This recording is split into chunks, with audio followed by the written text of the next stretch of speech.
우리 집사님이 세례 받으신 지 2년이 채 안 된 것 같은데, 에, 그때 같이 한글 공부를 동시에 시작하시면서 성경을 읽으시고 그러는데, 이제는 글씨도 잘 읽고 속도도 빨라지고 성경을 이독이나 하고 또 삼독제에 들어갔습니다. 그리고 집사님이 정말 하나님 뜻대로 순종하려고 하는 것을 제가 옆에서 지켜보고 알고 있습니다.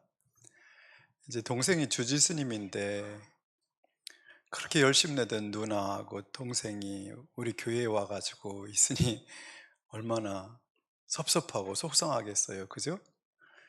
그래서 어디 잔치 서울 쪽에 갔다가 이제 구미니까 대전에 집까지 내려주고 가도 좋은데 그냥 길가에다 내려주고 그냥 가고 그런데 이제 그런 것들을 마음으로 생각하면, 에이 동생 놈이 그럴 수가 있나, 이렇게 하지 않으시고 화해를 하려고 만나서 자리를 만들어서 화해를 하시고, 이 진짜 가장 힘든 게 용서고 화해고 이런데, 하나님 말씀을 그렇게 실천하고 계신 것을 제가 보고 너무 행복하고 감사했어요. 보통 40이 넘으면 사람이 안 변한다고 하는데, 80이 넘으신 분이 이제 83이나 되셨는데 저렇게 사신다는 게 너무 감사하고, 또 동생 신갑선 집사님도 사돈하고 굉장히 관계가 안 좋을 수밖에 없는 상황이 있었어요. 그런데도 설교를 들으면 계속 찔려가지고 결국 사돈을 만나서 식사 자리를 마련하고, 그러면서 좋은 그런 시간들을 가져서 풀고 이러는 걸 보면서 정말 하나님의 사람들이 듣고시구나 하는 그 생각이 들어서, 저는 두 분 자매 때문에 굉장히 행복합니다. 감사하고요. 그리고 매주마다 그렇게 저 목장 식구들이 그렇게 행복해해요. 그리고 농담의 수준이 굉장히 농도가 짙습니다. 보통 저 정도면 막 시험 들 것 같은데 서로가 치고받는데, 티키타카가 보통이 아닙니다.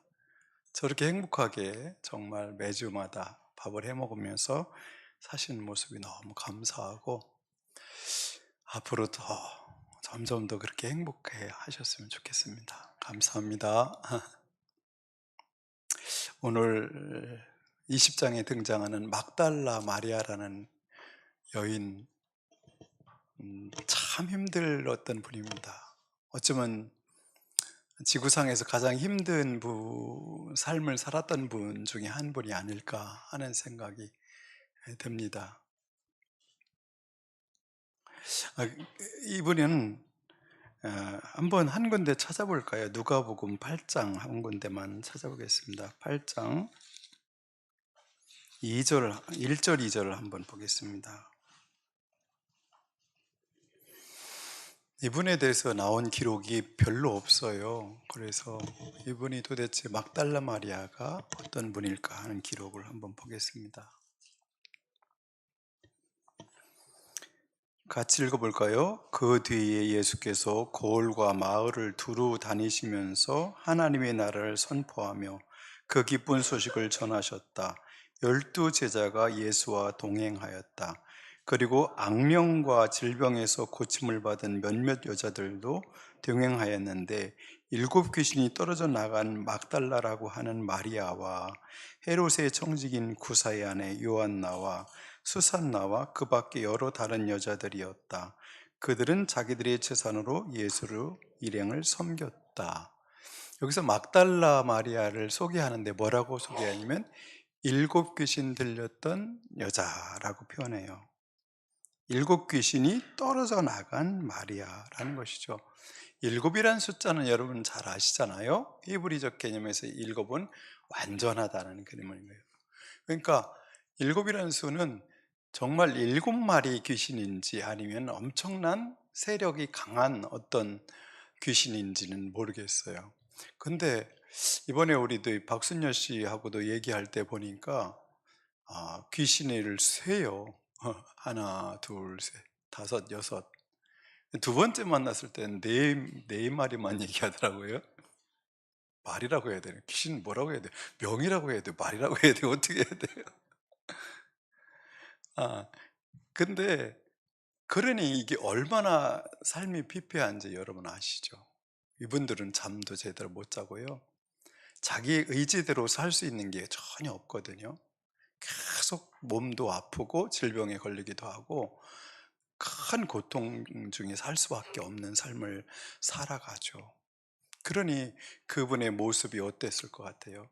우리들이 군대 귀신 들린 사람이 어땠는지 아시잖아요. 머리를 풀어 헤치고 집에서는 살 수 없어서 무덤가에다 쇠사슬을 묶어 놓으면 그것도 쇠사슬로 툭툭 끊어버리는 그런 귀신의 권세를 우리는 보기도 합니다. 근데 일곱 귀신도 아마 만만치 않았을 거라고 생각해요. 그런 이 여인도 얼마나 힘든 삶을 살았을지 알 수 있을 것입니다. 근데 이분이 예수님을 만나고 나서 귀신이 떠나갔어요. 아, 그리고 나서는 이제 정신이 온전해지고 단정한 삶을 살아가는데, 그리고 나서 이제 어떻게 살까를 생각하다가 이 여인은 예수님을 그냥 무조건 쫓아다녔습니다. 아마 그날부터 바로 쫓아다니는 것 같아요. 그래서 열두 예수님의 12제자가 가는 그곳, 예수님이 움직이는 곳에 이 막달라 마리아도 늘 쫓아다녔어요.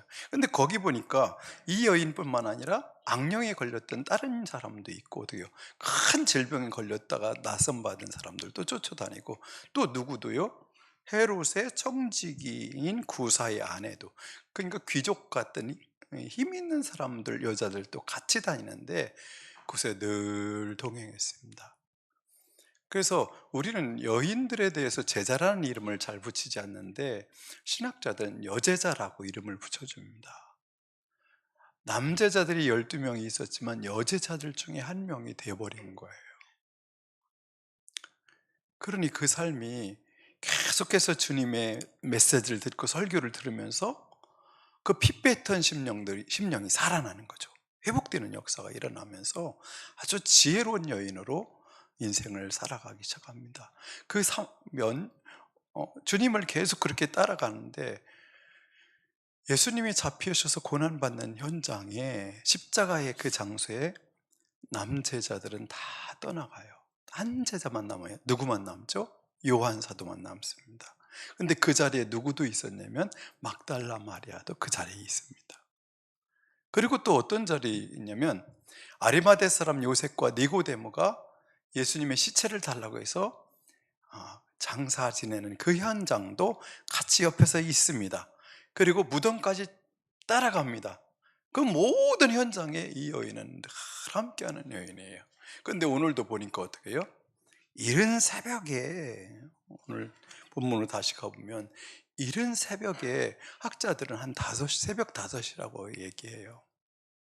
아직 해가 뜨지 않은 이른 새벽에 제자들도 그곳에 갈 생각을 하지 않는데, 이 여인이 거기서의 무덤에 가서 무덤 가봤더니 어떤 일이 벌어지면, 무덤 어귀에가 돌이, 큰 돌이 있어요. 이건 뭐 대여섯 명이 이렇게 옮겨야만 옮길 수 있는 그 돌인데, 그 돌이 이렇게 굴러가 있고 무덤이 텅 비어 있어요. 이스라엘 무덤은 어떻게 해요? 동굴로 되어 있어요. 동굴로. 그리고 이쪽에 시체를 놓고 어느 정도 시간이 지나서 부패하면 그 뼈를 다시 추려가지고 이쪽에다가 항아리에다 놓고 이렇게 하는 장례법이 있습니다. 오늘 들어오시다가 이렇게 접시에 초코파이하고 뭐지? 오레오레인가? 그거 이렇게 한 거 봐서 그게 뭔가, 들어오시면서 집사님들이 이게 뭐요? 그러시더라. 이게 뭐예요? 그게 뭔 것 같아요? 예? 뭔 것 같아요? 그게 무덤이에요, 무덤. 예수님의 무덤이에요, 동굴 무덤. 거기 굴이, 오래는 그게 돌인 거예요. 돌이 굴러가 있는 거예요. 맞죠? 맞아? 연진아? 네. 그거 같아요, 그거. 오늘 아마 소망의 땅에서 공부를 그거 한 것 같아요. 예수님의 돌이 옮겨졌다. 무덤은 텅 비었다는 것이죠. 그래가지고 이 여인이 큰일 났어요. 누가 예수님의 시체를 훔쳐갔지? 누가 예수님의 시체를 훔쳐갔지? 그래가지고 막 달려서 베드로하고 요한 사도에게 가서 얘기했어요. 누가 예수님의 주님의 무덤에 가서 주님을 가져갔습니다. 사람이면 데려갔습니다. 그럴 텐데 죽었으니까 사람이 아니니까 가져갔습니다. 이렇게 표현하는 거예요. 가져갔습니다. 어디에 두었는지 모르겠습니다. 어디다 모셨는지라고 표현하지 않고 뭐라고 시체니까 어디에 두었는지 모르겠습니다. 이렇게 말해요. 그러니까 이제 제자 그때가 이제 한 5시 반쯤 됐겠죠. 제자 둘이 막 뛰어갑니다. 막 달려가는데 요한 사도가 달리기가 조금 더 빨라요. 아마 나이가 조금 더 젊었을 것 같아.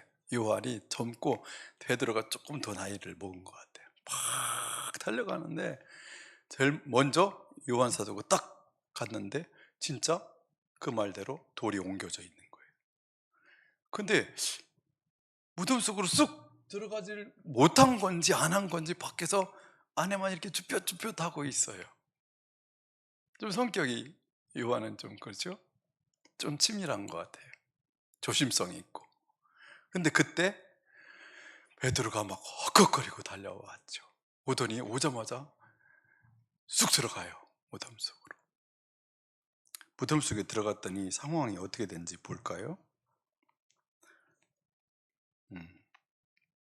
6절에 보니까 시몬 베드로도 그를 뒤따라갔다. 그가 무덤 안으로 들어가 보니 삼배가 놓여 있었고 예수의 머리에를 싸맸던 수건은 그 삼배와 함께 놓여 있지 않고 한 곳에 따로 개켜 있었다. 이게 어떤 상황인 것 같아요? 이게 어떤 상황인 것 같아요? 삼배로 우리나라랑 제사법이 장례법이 비슷하죠. 삼배로 통 이렇게 쫙 이렇게 한단 말이죠. 입관할 때 가면 어때요? 막 아주 그냥 입관할 때 가면 몸이 그렇게 작을 수가 없어요. 막 다 이렇게 통통 도면이니까. 근데 어떻게 해요? 그게 이거 살았으면 툭툭툭 이렇게 벗어버리고 가야 되죠. 이것도 팍 벗어버리고 가야 되는데 어떤 상태라는 거예요? 그냥 이게 피지컬한 어떤 것이 빠져나간 상태가 아닌 것처럼 그냥 감겨 있는 상태로 이렇게 그 모양 그대로 툭 주저앉아 있는 거예요. 머리에 묶었던 것들도 어떻게 해요?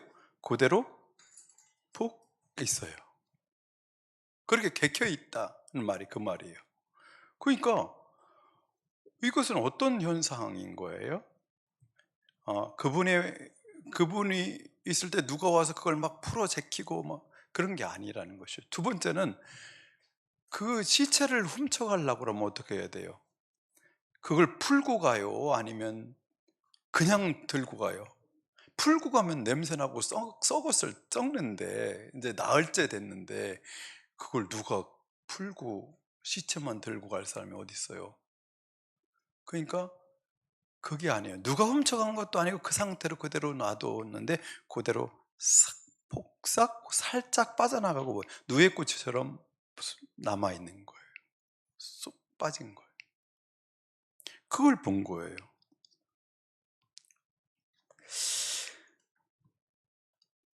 그제서야 먼저 무덤에 다다른 그 다른 제자도 들어가서 보고 믿었다 그래요. 여기서 믿었다가 뭘 믿었다는 것일까요? 1번, 마리아가 예수님의 시체가 없었다는 것을 믿었다. 2번, 예수님이 부활했다는 것을 믿었다. 뭘 것 같아요? 1번 같아요.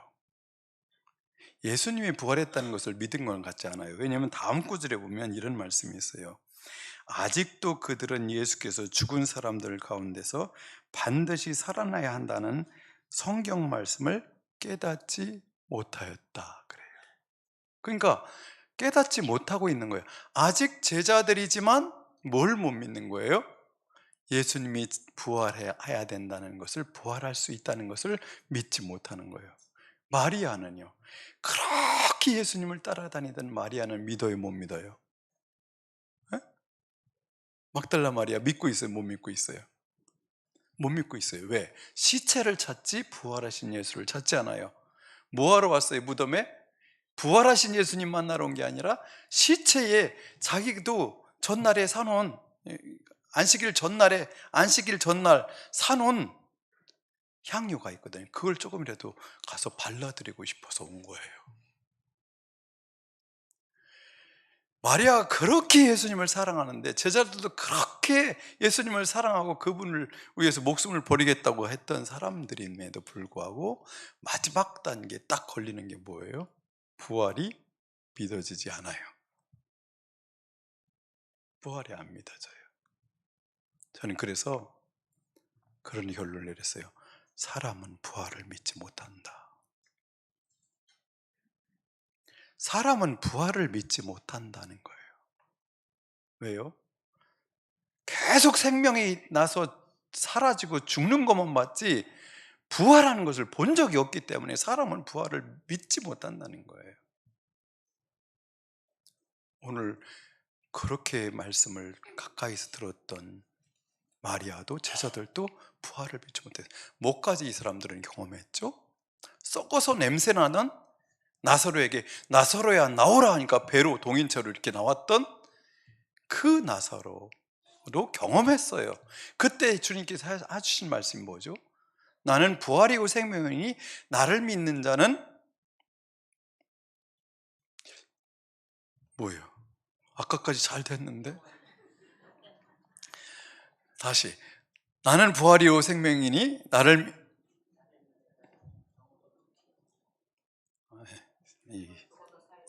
그렇지.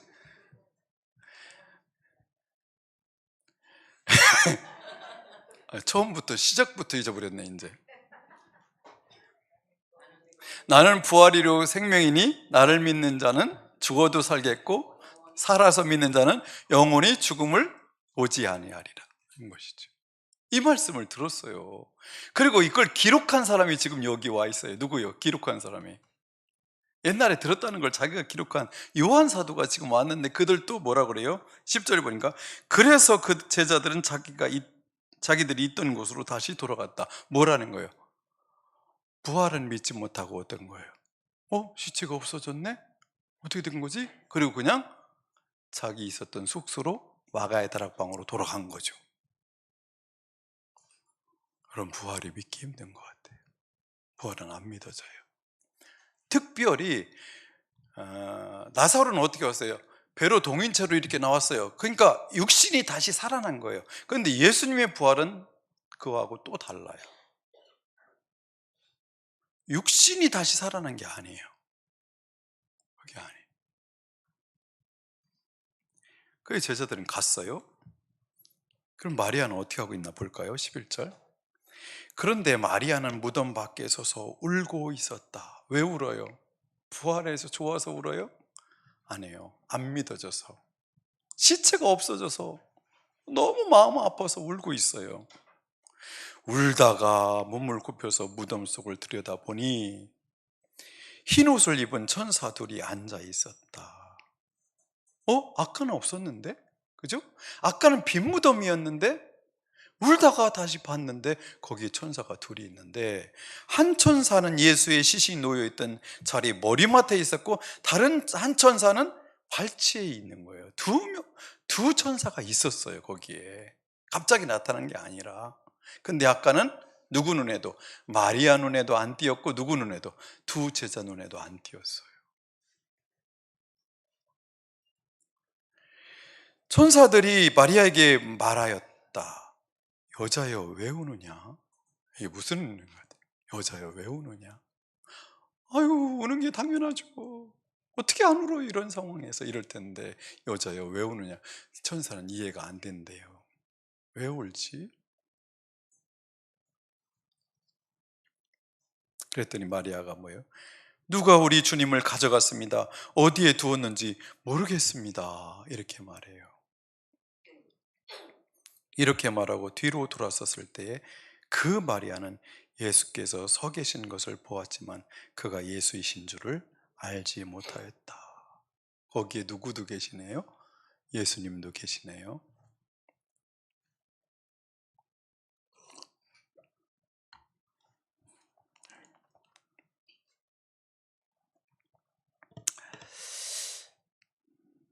예수께서 마리아에게 말씀하시네요. 여자여 왜 울고 있느냐? 누구를 찾느냐? 누구를 찾느냐? 마리아는 그가 동산지기인 줄 알고 여보세요, 당신이 그를 옮겨 놓았거든 어디에다 두었는지를 내게 말해 주세요. 내가 그를 모셔가겠습니다 하고 말하였다. 와, 여자가 그 시체를 모셔가겠다는 거예요. 그랬더니 예수께서 마리아야 하고 부르셨다. 마리아가 돌아서서 히브리 말로 라보니 하고 불렀다. 그것은 선생님이라는 뜻이다. 여러분, 우리가 있는 예배 드리는 이 현장에 주님이 함께 하신 줄 믿습니다. 우리가 예배 드리는 이 현장에 천사들도 있는 줄 믿습니다. 부활하신 예수님이 그분을 스스로 드러내줘서 보여주시지 않으면 그게 보여지지가 않고 믿어지지가 않아요. 모든 사람들의 눈에는 그곳이 빈 무덤인데도 불구하고 오늘 주님께서 특별히 마리아에게 눈을 열어 보게 해주셨어요. 그게 뭐예요? 예수님이 그곳에 계신 것을, 그리고 그곳에 천사가 있는 것을 보여주셨습니다. 우리의 삶 속에 이것을 경험하는 은혜가 있기를 예수님의 이름으로 축원합니다. 이게 되어야 됩니다. 이게 이성으로 믿을 수 있는 것이 아니고 봐야 돼요. 믿어줘야 돼요. 예수님의 부활은 그냥 믿어줘야지 이건 이성으로 믿을 수 없습니다. 어떻게 믿습니까?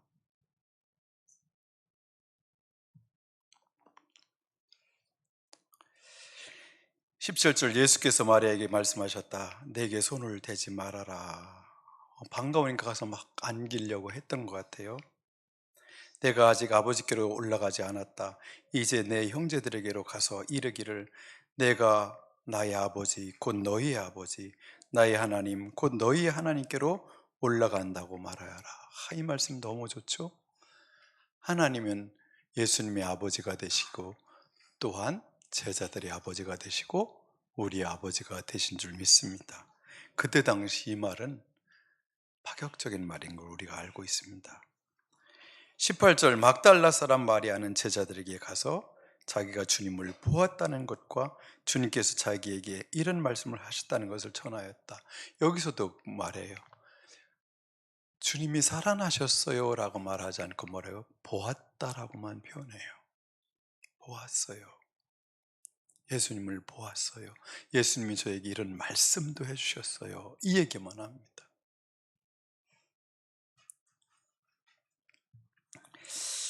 자, 오늘 19절도 보겠습니다. 19절. 그날 곧 주간의 첫날 저녁에 제자들은 유대 사람들이 무서웠어요. 며칠 됐죠? 예수님이 돌아가신 지 잡혀서 3일째죠. 3일 됐어요. 무서워서 문을 모두 닫아서 잠궈 놓고 있었어요. 닫아 걸고 있었다. 그때 예수께서 와서 그들 가운데로 들어서셔서 문은 잠가 놨는데 들어서셨어요. 너희에게 평화가 있기를 하고 인사말을 하셨다. 이 인사말은 무슨 의미예요? 그들이 두려워 떨고 있으니까 잡혀서 죽을 것 같으니까 예수님처럼 자기들도 체포되어서 죽을까 봐 무서워 떨고 문을 꽁꽁 잠그고 있는데 주님께서 그에서 제일 먼저 한 말이 너에게 평안이 있을지어다 이 말씀하세요. 그만 두려워해라 이 말씀하시는 거죠. 그만 두려워해라 너에게 평안이 있을지어다. 이 말씀을 하시고서 나서 두 손과 옆구리를 그들에게 보여주셨다. 제자들은 주님을 보고 기뻐하였다. 저는 이 부분이 참, 아까도 예수님이 안 보였다가 보였어요. 그죠? 근데 여기 방에 들어올 때도, 마가의 다락방에 들어오실 때도 문을 잠궈 놨는데 들어오셨는데 손에 못 자국이 있다는 거, 옆구리에 청자국이 있다는 게 나는 이게 이상해요. 몸은 전에 그 몸과 완전 다른 신령한 몸이잖아요. 영의 몸인데 어떻게 못자국과 창자국이 있었을까? 이것은 아마 보여주시기 위함이었던 것 같아요. 실제로 예수님께서 지금도 그런 창자국과 못자국을 가지고 사시진 않을 거란 말이죠. 그죠? 그래서 제자들에게 내가 바로 그 예수라는 걸 보여주기 위해서 그런 상흔을 보여주셨지 않았을까 하는 생각이 듭니다. 거기 제일 밑에도 보면 어떻게 거기 26절에도 보면 여드레 뒤에 제자들이 다시 집안에 모여 있었는데 도마도 함께 있었다. 거기도 뭐요? 문이 잠겨 있었으나 예수께서 와서 그들 가운데 들어서셔서 말씀하세요. 이때도 여드레가 지난 뒤에도 어떻게 해요? 그들은 문을 잠그고 있어요. 문을 아직 열지 못해요. 두려워서 아직도 문을 열지 못하고 그들은 평안할지어라는 말씀, 부활하신 예수님을 만났음에도 불구하고 그들은 두려움을 견뎌낼 수 없어요. 그걸 이겨내지 못하고 오늘도 문을 꽁꽁 잠그고 있어요. 우리하고 똑같죠? 우리하고 똑같아. 막 우리가 언뜻 생각하면 부활하신 예수님을 봤으면 그냥 막 신나서 막 다 오라 그래 막 이럴 것 같은데 그게 아니에요. 아직도 문은 잠겨 있어요. 그들은 문 밖에 나오지 못하고 두려워 떨고 있어요. 근데 여러분, 그 몸이 어떤 몸이에요? 이 부활한 몸은 어떤 몸이에요? 이 몸이 다시 살아나는 게 아니라 영생하는 몸, 죽지 않는 몸, 썩지 않는 몸, 영광스러운 몸, 그 몸으로 변화된 것입니다. 이 몸은 시간이나 공간에 제약받지 않는 몸입니다. 이 몸으로 우리도 부활하게 될 것입니다. 여러분 잘 안 믿잖아요. 몇 명만 아멘 하잖아요. 다시 한번 해볼게요. 믿나 안 믿나?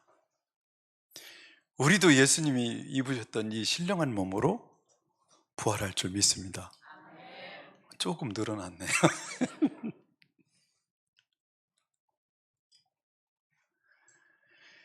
근데 그날 여드레가 지난 그날까지 예수님이 부활하신 모습을 보았지만 그들은 지금 부활이 무엇인지 알아요? 몰라요? 몰라요.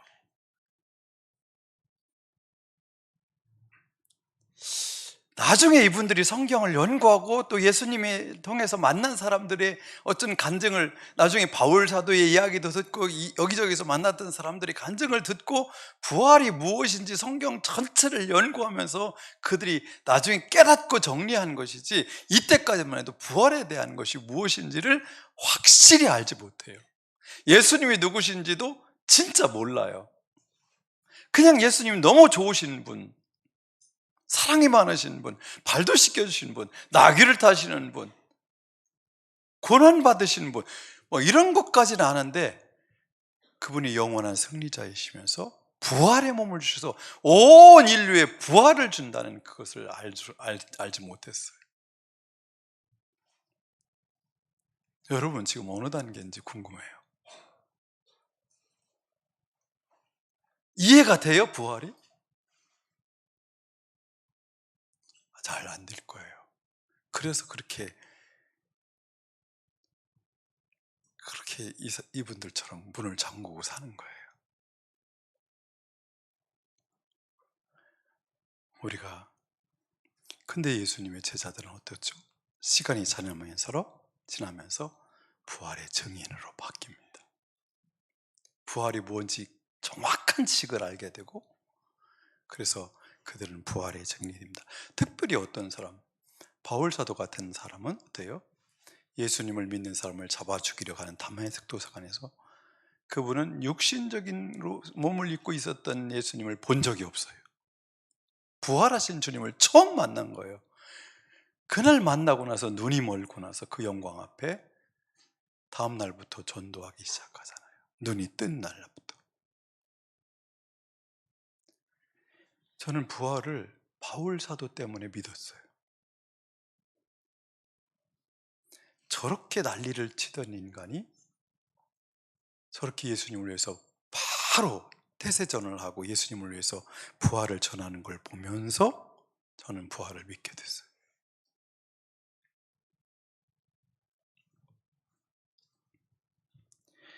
여기 부활을 못 믿는 또 한 사람 한번 보고 마치도록 하겠습니다. 24절 가볼까요? 같이 읽죠. 같이 시작.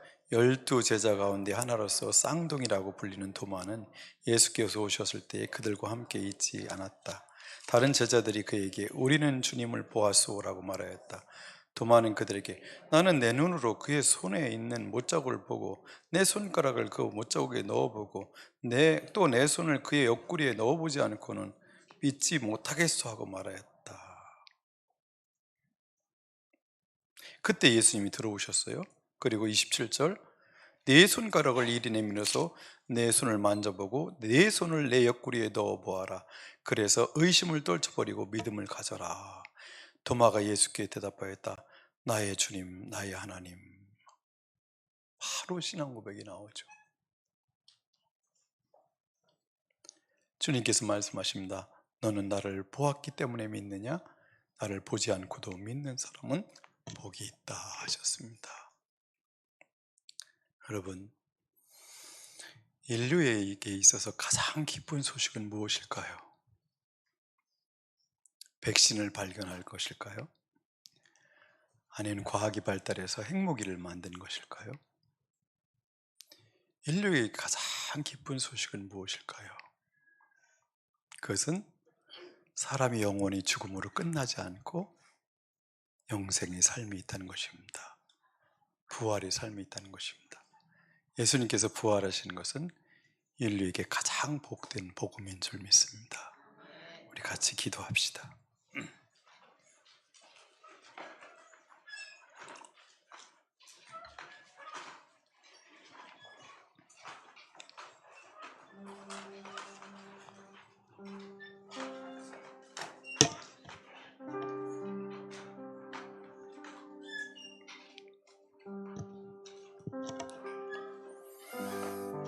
그냥 주님께서 부활하신 사람 몸을 입고 부활하신 그래서 우리에게 소망을 주신 그것에 대해서 감사의 기도를 올려드리겠습니다. 기도하겠습니다.